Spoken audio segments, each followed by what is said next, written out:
یہ سب بھیجے پہلے جو پڑھیے تاکہ پیچھے آنے والے میں تکلیف نہ ہو.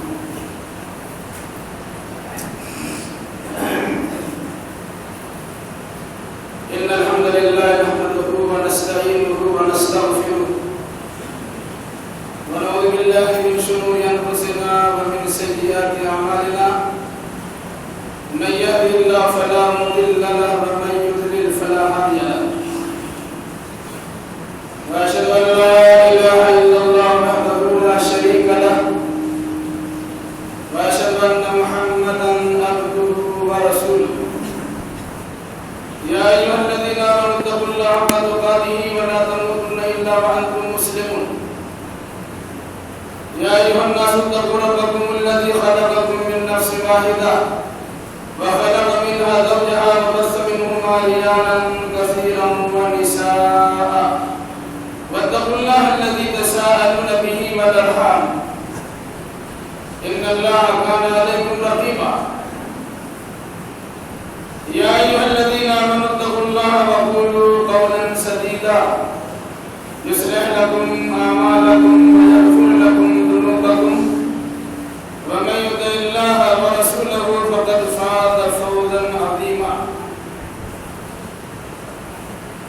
اما بعد فان خير الحديث كتاب الله وخير الهدي هدي محمد صلى الله عليه وسلم وشر الأمور محدثاتها وكل محدثة بدعة وكل بدعة ضلالة وكل ضلالة في النار.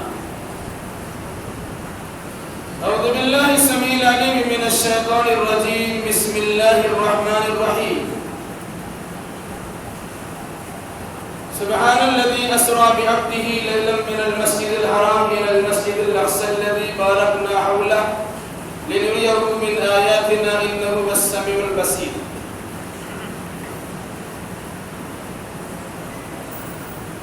سبحانك لا علم لنا إلا ما علمتنا إنك أنت العليم الحكيم. رب اشرح لي صدري ويسر لي أمري واحلل عقدة من لساني يفقهوا قولي رب زدني علما.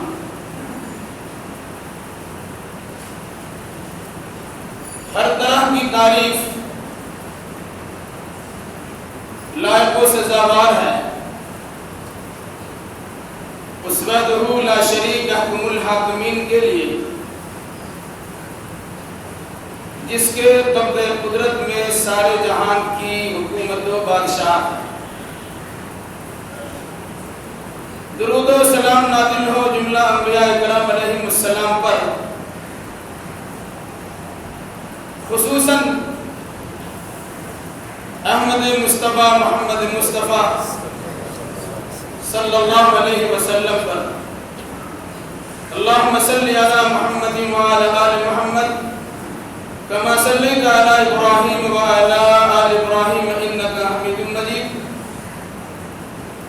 اللہم بارک علی محمد وعلی آل محمد کما بارکت علی ابراہیم وعلی آل ابراہیم انکا حمید مجید.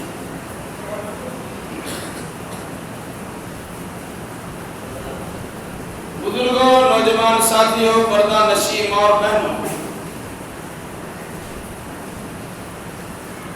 خطبہ مسنونہ کے بعد سورۃ الاسراء یا سورہ بنی اسرائیل کی پہلی آیت کریمہ پڑھی گئی ہے. انشاءاللہ الرحمن اسی آیت کریمہ کی روشنی میں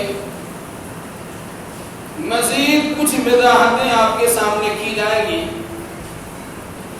اللہ ہمیں صحیح کہنے، صحیح سننے، صحیح سمجھنے اور صحیح باتوں پر عمل کرنے کی توفیق مرحمت فرمائے. گزشتہ ہفتہ اسی آیت کریمہ کے ضمن میں واقعہ معراج سے متعلق بعض حقیقتوں کا تذکرہ کیا گیا. اتنی بات یاد رکھیے، اس واقعہ معراج کے واقعہ ہونے میں اگرچہ سال کا اختلاف ہے، مہینے کا اختلاف ہے اور تاریخ کا اختلاف ہے، لیکن اس واقعہ کے واقع ہونے میں کسی بھی اعتبار سے اختلاف نہیں، یعنی معراج کا واقعہ پیش آیا اور معراج بھی اللہ کے نبی صلی اللہ علیہ وسلم کا روحانی نہیں بلکہ جسمانی،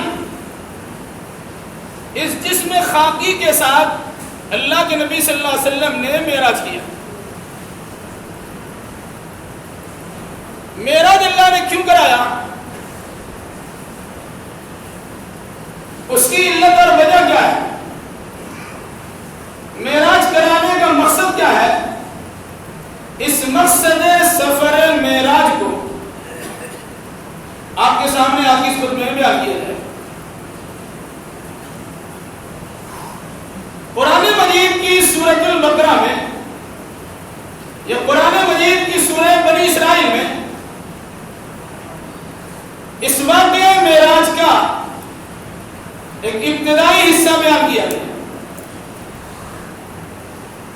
جس کی شروعات ہوتی ہے مکہ المکرمہ سے اور جس کی انتہا ہوتی ہے بیت المقدس تک۔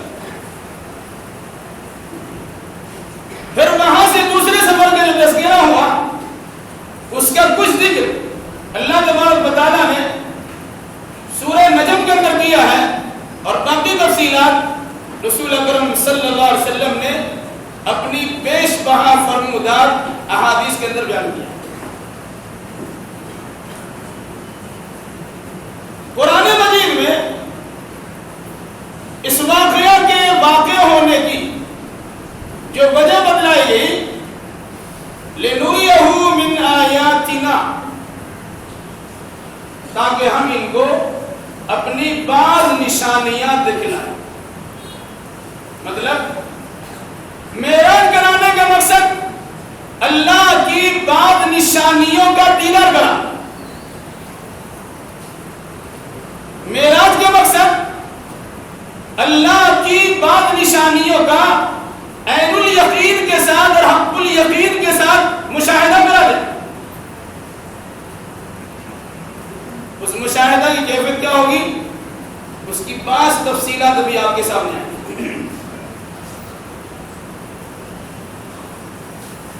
رسول اکرم صلی اللہ علیہ وسلم کا سفر شروع سفر سے ہی آپ نے اللہ کی نشانیوں کا مشاہدہ کرنا شروع کر دیا۔ سب سے پہلی نشانی کیا ہے؟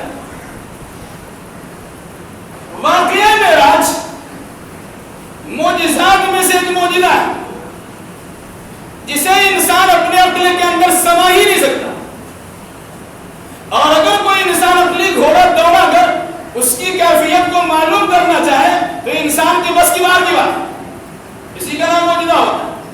جہاں سارے انسان عاجز و درمادہ رہ جائے، اسی عمل کو معجزہ کہا جاتا ہے جس نے سب کو عاجز کر دیا۔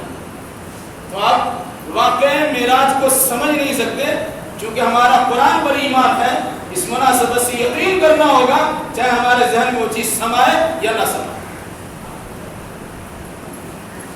موجودہ دور میں اس واقعہ معراج کی کیفیات کو سمجھنا بالکل ہی آسان ہو گیا۔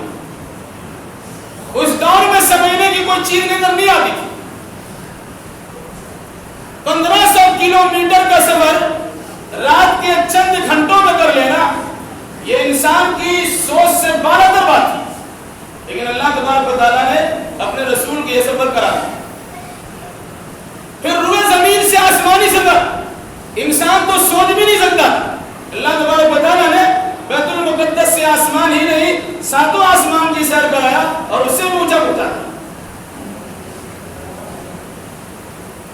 مشاہدہ سفر کیا ہے؟ لوگ بہت ساری چیزوں کا تذکرہ کرتے ہیں جس کا سر پیر نہیں ہوتا، بعض واقعات اور مشاہدات کا ذکر کرتے ہیں، حدیث کے نام پر وہ چیز مشہور تو ہے لیکن صحیح حدیث میں اس کا کوئی ثبوت نہیں۔ اور جن چیزوں کا ثبوت عام طور سے کتاب اللہ میں اور سنت رسول اللہ کے اندر موجود ہے، عموماً ایسے مشاہدات کے بیان کرنے سے اکثر و بیشتر لوگ قاصر رہتے ہیں۔ میں کوشش کرتا ہوں انہی مشاہدات کا تذکرہ کروں جس کا ثبوت یا تو قرآن میں ہے اور جس کا ثبوت اللہ کے نبی صلی اللہ علیہ وسلم کی صحیح حدیث مبارکہ ہے۔ سب سے پہلا قرآن نے کہا ہم یہ سفر آپ کو اس لیے کراتے ہیں تاکہ ہم اپنی بعض نشانیاں آپ کو دکھلائیں۔ پہلی نشانی، رسول اکرم صلی اللہ علیہ وسلم اپنے گھر میں سو رہے تھے، ان کو وہاں سے اٹھایا گیا اور خانہ کعبہ کے علاقہ حتیم میں رکھا گیا۔ وہاں اللہ کے نبی صلی اللہ علیہ وسلم کا سینہ چاک اور آپ کا دل نکال کر ایک دشت میں رکھا گیا۔ زمزم کے پانی سے آپ کے دل کو دھلا گیا اور پھر اس کے بعد جہاں دل تھا وہی رکھا گیا اور پھر اس کی سلائی کر دی، گویا اوپن ہارٹ سرجری اللہ کے نبی صلی اللہ علیہ وسلم کی نظر کے سامنے ہو رہی۔ آج کچھ ہوتا تو بے ہوش کیا آتا، کیا ہوا کوئی خبر نہیں رہتی۔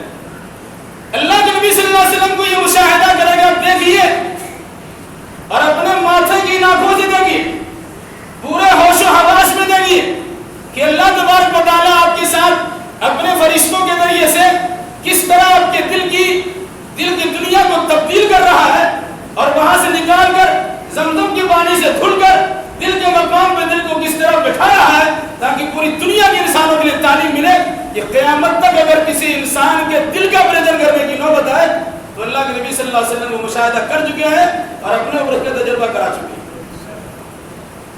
سب سے پہلا مشاہدہ یاد رکھیے کہ ان کا انگلیوں پہ گری ہے، انشاءاللہ فائدے کی چیز رہے گی۔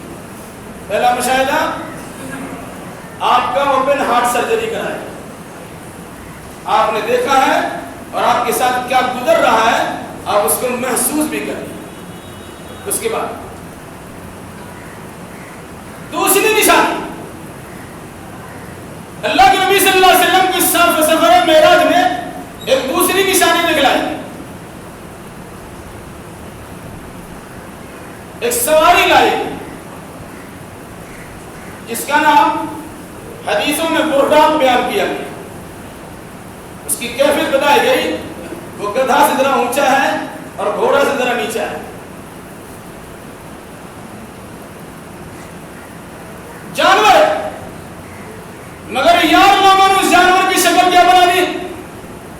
اپنے نبی کو دنیا والوں کے سامنے بدنام کرنے کے لیے معراج کی شکل، یہ برداب کی شکل بنا، یہ گھوڑے کی طرح خوبصورت گھوڑا ہے اور اس کی شکل خوبصورت حسین و جمیل عورت کی۔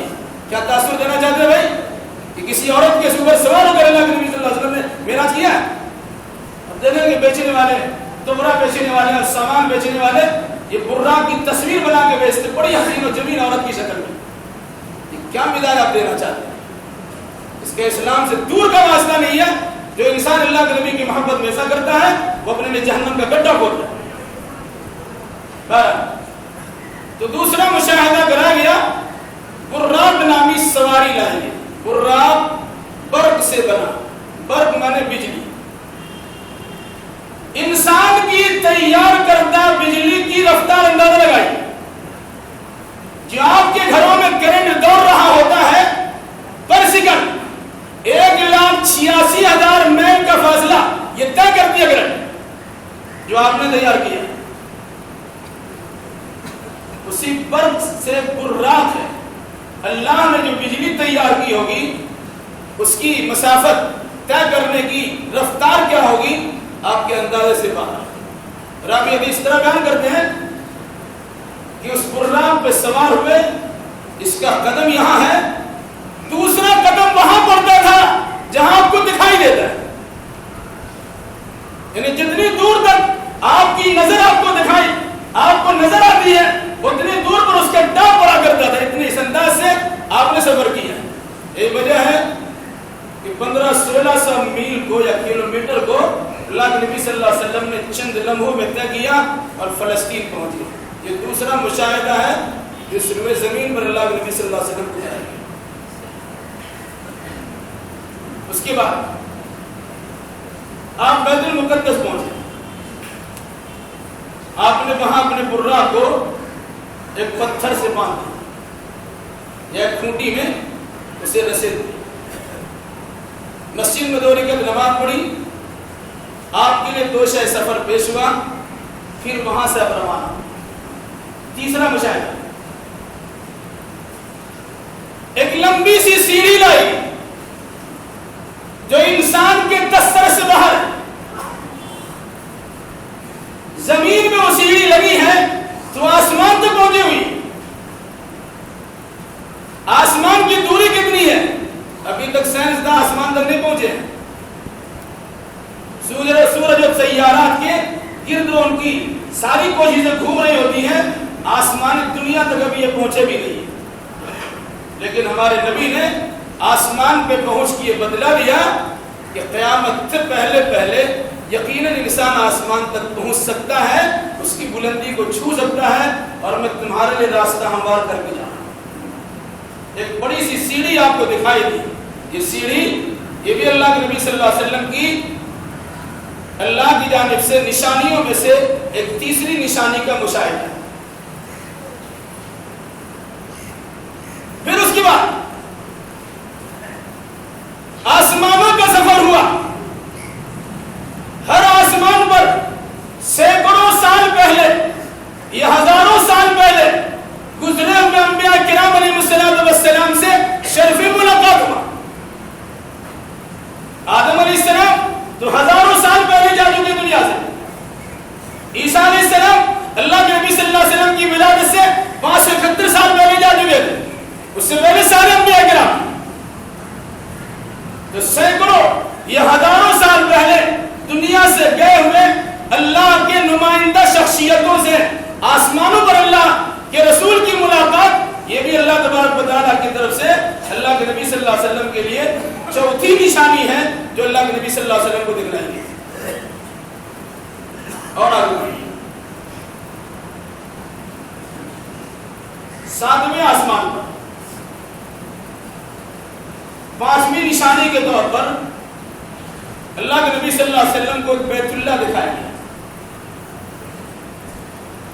ایک اور اللہ کا گھر دکھایا گیا مکہ المکرمہ میں، جہاں پہ خانہ کعبہ ہے، بالکل اسی کی سیدھ میں ہر آسمان پر فرشتوں کی عبادت گاہ ہے۔ 7ویں آسمان پر ایک عبادت گاہ، اس کا نام کیا ہے؟ بیت المعمور، آباد گھر۔